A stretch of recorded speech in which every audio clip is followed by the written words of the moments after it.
साहब बोलिए कि आपके पास 125 का कोई मामला किसी महिला द्वारा कराया गया है, उसमें सामने वाले यानी आरोपी ने क्या जवाब पेश किया,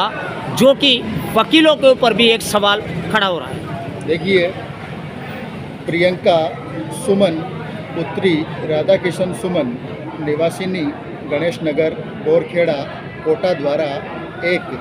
याचिका या प्रार्थना पत्र अंतर्गत धारा 125 CRPC भरण पोषण हेतु पारिवारिक न्यायालय में पेश किया गया। गोपाल कछावा उसके पति के विरुद्ध, जो एक संपन्न परिवार है और महिमा हार्डवेयर और सॉफ्टवेयर और अन्य के नाम से इनकी दुकानें और फर्म कोटा शहर में संचालित हैं। उसी याचिका पर जब माननीय न्यायालय पारिवारिक न्यायाधीश द्वारा गोपाल कछावा को तलब किया गया, तो उसके द्वारा कोर्ट में एक जवाब पेश किया गया कि इसके जो पिता हैं वो वकीलों और पक्षकारों द्वारा प्रसन्न होकर दी जाने वाली बख्शीश से लगभग 50,000 रुपये महीना अतिरिक्त आमदनी कमाते हैं, लेकिन इस बात का कोई प्रूफ उसके द्वारा संबंधित पारिवारिक न्यायालय में पेश नहीं किया गया, केवल ये ऑरली स्टेटमेंट उसका था। दूसरी बात यह है कि जब ये जो जवाब उस प्रियंका ने पढ़ा, उसके पिता राधा किशन सुमन ने पढ़ा, तो पढ़ कर के सदमा लगा कि ऐसा तो हो ही नहीं सकता, क्योंकि उसके पिता न्यायालय में ही एक कर्मचारी हैं और वर्तमान में इटावा पोस्टेड हैं। ये पढ़ने के बाद इनको लगा कि ये तो मेरी माना नहीं हुई है। इन्होंने अपने अधिवक्ता से संपर्क किया और एक इस्तगासा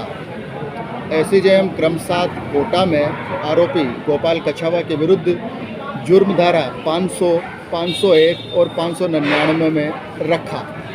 जहां पर वो मामला माननीय न्यायालय ने ही रजिस्टर किया और रजिस्टर करने के बाद सर्वप्रथम CW1 के रूप में राधा किशन सुमन के बयान परीक्षित हुए, लेखबद्ध हुए। उसके बाद इन्हीं की पुत्री प्रियंका कुमारी सुमन के भी बयान माननीय न्यायालय ने CW2 के रूप में लेखबद्ध किए। इस पूरे प्रकरण पर माननीय न्यायालय ने बहस सुनी और बहस सुनने के बाद ऑर्डर पारित किया गया, जो दिनांक 19/12/2024 को पारित किया गया, जिसके अंदर आरोपी गोपाल कछावा को जुर्म धारा 501